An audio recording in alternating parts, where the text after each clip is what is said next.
পলিপাসের সমস্যা দূর করার ঘরোয়া কিছু টিপস। নাক বন্ধ, গন্ধ না পাওয়া বা রাতে শ্বাস নিতে কষ্ট হতে পারে নাকের পলিপাস। আজ জানুন পলিপাস দূর করার ঘরোয়া টিপস। লবণ পানি দিয়ে নাক ধোয়া। 1 গ্লাস গরম পানিতে আধা চা চামচ লবণ মিশিয়ে দিনে 2 বার নাকে দিয়ে পরিষ্কার করুন। এতে প্রদাহ কমে এবং নাক খোলা থাকে। আদা ও মধু।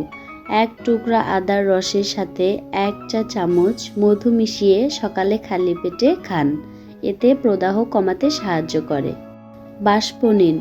একটি পাত্রে গরম পানির বাষ্প 5 থেকে 10 মিনিট ধরে মুখে নিন।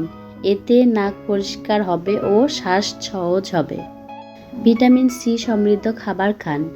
কমলা, লেবু, পেয়ারা, টমেটো এসব শরীরের রোগ প্রতিরোধ ক্ষমতা বাড়ায় এবং পলিপাসের সমস্যা কমাতে সাহায্য করে। ধুলাবালি ও ধোঁয়া এড়িয়ে চলুন। ধুলাবালি ও ধোঁয়া এসব অ্যালার্জি বাড়ায়, যা পলিপাসকে আরও খারাপ করে।